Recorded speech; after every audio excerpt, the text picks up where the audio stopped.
Bapak Ibu, saudara-saudara, puji Tuhan. Hari ini kita akan bersama-sama merenungkan firman Tuhan. Dan firman Tuhan ini berbicara mengenai sebuah peristiwa yang tidak akan pernah terhindarkan dalam hidup manusia. Adalah kematian. Dan apa yang Alkitab katakan tentang kematian, yang bagi banyak orang hal ini sangat menakutkan. Kalau bisa diupayakan untuk mereka bisa menghindar dari kematian. Tetapi saudara-saudara, adalah berharga di mata Tuhan. Sekali lagi, adalah berharga di mata Tuhan. Kematian orang-orang yang dikasihinya. Itu yang tercatat dalam kitab Mazmur 116. Ayat ke-15 berkata demikian, berharga di mata Tuhan kematian semua orang yang dikasihinya. Di terjemahan lama disebutkan bahwa amat indahlah kepada pemandangan Tuhan matinya segala kekasihnya. Haleluya. Rupanya saudara-saudara, orang yang dikasihi Tuhan, orang yang dikasihi Allah itu sinonim dengan kekasih Allah, sinonim juga dengan orang yang disebut Allah sebagai orang kudus. Allah mengatakan saudara-saudara, berharga di mata Tuhan kematian semua orang yang dikasihinya. Mengapa? Karena baik hidup kita, mati kita adalah sebagai orang yang sangat dikasihi Tuhan. Nah, Bapak Ibu yang dikasihi Tuhan, kematian orang-orang yang kudus di mata Tuhan memiliki nilai tersendiri. Kematian orang-orang kudus Tuhan dihormati oleh Tuhan. Kematian orang kudus Tuhan mulia di mata Tuhan. Allah sangat menghormati ini dan menganggapnya sebagai sesuatu yang sangat berharga. Nah, mengapa Bapak Ibu, saudara-saudara, kematian orang-orang kudusnya Tuhan itu dianggap sesuatu yang sangat berharga di mata Tuhan? Yang pertama, mari kita akan perhatikan. Karena Allah tahu bahwa hidup kita ini adalah sebuah pertandingan iman. Catat baik-baik Bapak Ibu. Hidup saudara dan saya sebagai orang-orang percaya adalah sebuah pertandingan iman. Paulus dalam sebuah surat kepada jemaat di Korintus, dia mengatakan bahwa hidup ini adalah sebuah pertandingan iman. Bagaikan seorang atlet yang bertanding seperti seorang petinju, yang siap untuk bertanding seperti seorang pelari yang siap untuk berlari sampai ke finish. Dan untuk memenangkan pertandingan, maka seorang atlet perlu melatih dirinya, perlu belajar menguasai dirinya. Seorang atlet harus berjuang, saudara-saudara, karena goal terakhirnya adalah dia harus mendapatkan kemenangan. Nah, Bapak Ibu yang dikasihi Tuhan, hidup ini adalah sebuah pertandingan iman, sebuah perjuangan sampai akhir hidup kita. Dan oleh karena itu Bapak Ibu yang dikasihi Tuhan, tidak salah bahwa pemazmur kita mengatakan betapa berharganya kematian orang yang dikasihi Allah, kematian orang kudusnya Tuhan. Karena Allah kita adalah Allah yang menghargai perjuangan iman kita. Dia Allah yang melihat, Allah yang menolong saudara dan saya untuk sampai pada garis akhir dalam perjuangan iman kita. Memang Bapak Ibu yang dikasihi Tuhan, tidak ada sesuatu yang gratis dalam kekristenan. Untuk harga keselamatan saudara dan saya, Yesus harus menyelesaikannya, membayar lunasnya di atas kayu salib. Jadi Bapak Ibu yang dikasihi Tuhan, betapa orang-orang kudusnya Allah, betapa orang-orang yang dikasihi Allah ini harus memenangkan pertandingan iman dalam hidupnya. Perjuangan saudara dan saya sebagai orang-orang beriman tidak hanya sebatas selama saudara dan saya hidup di dunia ini, tetapi nanti pada akhirnya ketika kita harus menghadap Tuhan, mempertanggungjawabkan kehidupan kita di hadapan Tuhan. Dan itu sebabnya Bapak Ibu yang dikasihi Tuhan, saya sedang berpikir bahwa kalau saudara dan saya sebagai anak, kita sebagai anak, dan kita ingin berbakti kepada orang tua kita, maka waktu dan saatnya adalah ketika kita di dunia. Sebab pada saat orang tua kita dipanggil oleh Tuhan, maka itu artinya sudah tidak ada waktu lagi kita menyatakan bakti kita kepada orang tua kita yang sudah meninggal.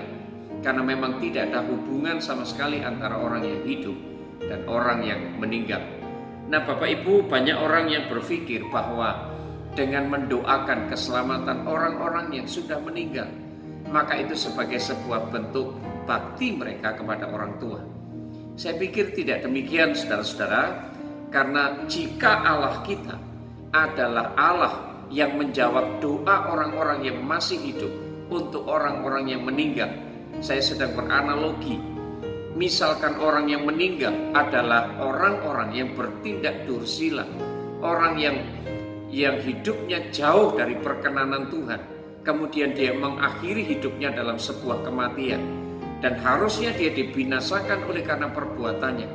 Tetapi kalau kita berpikir bahwa Allah mendengar doa kita orang-orang yang hidup untuk orang-orang yang sudah meninggal, dan orang ini tidak harus mempertanggungjawabkan perbuatannya selama di dunia, karena doa orang-orang yang masih hidup bagi dirinya didengar oleh Tuhan, maka saya berpikir disitulah justru letak ketidakadilan Tuhan. Karena apa artinya kita harus hidup benar sebagai orang-orang percaya di muka bumi ini? Apa artinya kita harus berjuang dalam sebuah perjuangan iman? Nah Bapak Ibu yang dikasihi Tuhan, sekali lagi kita harus berjuang dalam sebuah pertandingan iman. Saudara-saudara, selama kita hidup, mari kita menyadari bahwa hidup kekristenan itu adalah sebuah pertandingan iman untuk mempertahankan keselamatan yang Tuhan telah berikan kepada kita. Dan kemudian kita harus terus bertumbuh dalam pengenalan kita kepada Tuhan. Mari membangun disiplin rohani kita, Bapak Ibu saudara yang dikasihi Tuhan. Mari memberikan waktu untuk bersekutu dengan Tuhan. Mari kita temui Tuhan selama beliau berkenan ditemui. Mari kita membangun diri, membangun disiplin diri untuk bersekutu dengan Tuhan melalui doa, melalui puasa, bukan hanya untuk kepentingan kita, untuk kepentingan orang-orang yang lain. Mari kita bergaul dengan saudara-saudara seiman kita, lebih banyak waktu dengan mereka. Orang-orang yang memiliki nilai-nilai firman Tuhan dalam hidup mereka. Mari Bapak Ibu saudara-saudara yang dikasihi Tuhan, milikilah hidup yang dibangun di atas kebenaran firman. Miliki pengalaman-pengalaman iman bersama dengan Tuhan. Mari berselancar dalam iman kita di perjalanan hidup kita. Artinya Bapak Ibu yang dikasihi Tuhan, sadari bahwa hidup kekristenan adalah sebuah perjuangan iman yang tidak mudah.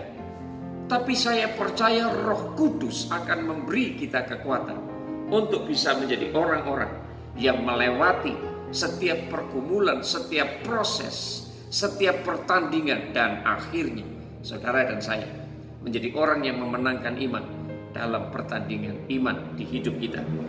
Jadi sadari yang pertama ini saudara-saudara, itu sebabnya betapa berharganya kematian orang-orang yang percaya kepada Tuhan. Yang kedua, yang terakhir saudara, mengapa berharga kematian orang yang percaya kepada Tuhan? Karena hidup ini hanya sementara. Haleluya. Saudara-saudara, hidup manusia hanya sementara. Tapi yang menjadi persoalan adalah bagaimana saudara dan saya melalui kehidupan yang sementara ini. Dan kita harus mencari dan menempatkan kehidupan yang kekal bersama dengan Tuhan. Ya. Nah saudara-saudara, bagaimana kita bisa menebus waktu yang sementara ini untuk mendapatkan kehidupan kekal bersama dengan Tuhan? Saudara, hal ini sesuai dengan apa yang Rasul Paulus katakan kepada Timotius, anak rohaninya.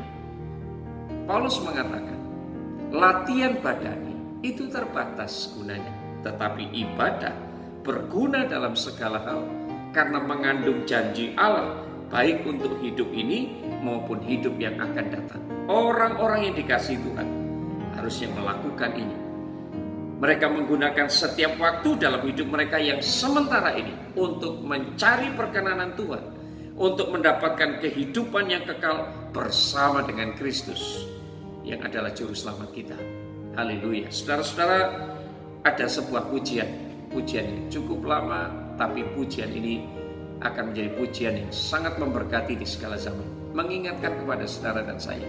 Pujian itu mengatakan, hidup ini adalah kesempatan, hidup ini untuk melayani Tuhan. Jangan sia-siakan apa yang Tuhan beri. Hidup ini harus jadi berkat. Nah, saudara-saudara dikasih Tuhan, hidup manusia itu memang hanya sementara. Saya mengibaratkan hidup kita ini yang bersifat sementara seperti sebuah lilin. Lilin ini harus menyala seperti fungsinya. Dan untuk terus bernyala dan berfungsi bagi lingkungan di sekitar, bagi orang-orang di sekitar, lilin ini harus merelakan dirinya untuk semakin lama, semakin habis, dan semakin habis. Nah, Bapak Ibu yang dikasih Tuhan, pada akhirnya lilin ini juga harus merelakan dirinya, karena bukan hanya dia akan menjadi lebih pendek tubuhnya, tetapi lilin ini makin lama juga akan makin memudar. Mengapa hal ini terjadi? Karena kita tahu bahwa lilin ini mempunyai jangka waktu pada saat dia menyala dan berfungsi.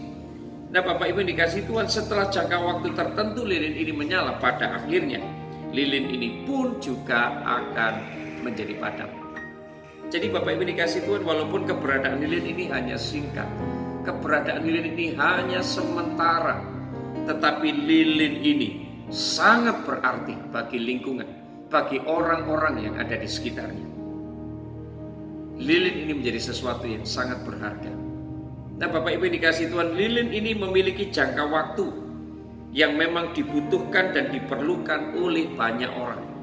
Keberadaan lilin ini menjadi sesuatu yang sangat berharga bagi banyak orang dan orang-orang di sekitarnya.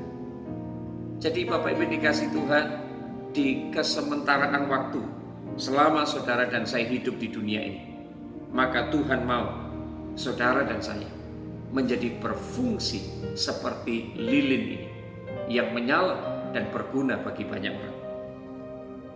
Adalah berharga.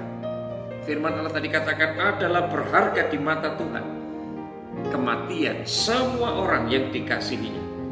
Berharga di mata Tuhan kematian orang-orang yang dikasihi oleh Tuhan, para kekasih Tuhan. Mari kita akan kembali kepada firman ini. Tuhan mengatakan sangat berharga kematian orang yang dikasihi, karena Tuhan tahu kita hidup di dunia ini sebagai orang-orang yang harus berjuang mempertahankan perjuangan iman kita dalam menghadapi pertandingan iman bahkan sampai akhir hidup kita. Dan ketika pada akhirnya kita akan kembali kepada Tuhan, kita akan menerima mahkota kemuliaan, mahkota abadi, oleh karena kita memenangkan pertandingan iman.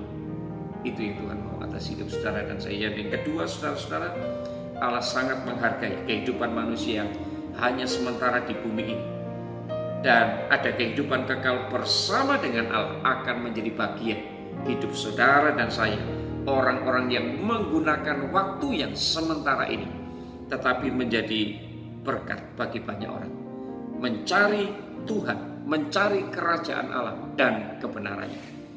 Haleluya. Saudara-saudara yang dikasih Tuhan, bersyukur kepada Tuhan kalau Tuhan memberi kesempatan untuk saudara dan saya menjadi orang-orang yang mengasihi Tuhan dan dikasihi Tuhan. Dan kapanpun waktu dan saatnya ketika kita harus kembali kepada Tuhan, kita tahu bahwa hidup kita ini, kematian kita sebagai orang-orang percaya adalah berharga, adalah mulia, adalah bernilai bagi Tuhan. Tuhan Yesus memberkati saudara dan saya. Mari kita akan berdoa. Bapa di surga, kami mengucap syukur oleh karena pemberitaan firman-Mu ini kami jadi tahu betapa kami harus menghargai kasih karunia Tuhan dalam hidup kami. Bahwa Tuhan telah mati bagi kami, menebus kami dari segala dosa. Kami menyadari tidak ada sesuatu yang gratis, tidak ada sesuatu yang murah selama kami hidup di dunia ini. Apalagi berbicara tentang keselamatan, Engkau harus mati bagi kami. Itu sebabnya Tuhan, seperti firman-Mu katakan, kami akan sangat menghargai waktu yang sementara di dunia ini, menjadi orang-orang yang berjuang dalam perjuangan iman kami, menjadi orang-orang yang memberikan diri, merelakan diri, menjadi alat di tangan Tuhan untuk menjadi berkat bagi siapapun orang-orang di sekitar kami, sehingga melaluinya Tuhan, Engkau dimuliakan. Terpuji namamu Tuhan. Kami bersyukur, kami berdoa dan menyerahkan hidup kami di dalam nama Yesus. Amin. Tuhan Yesus.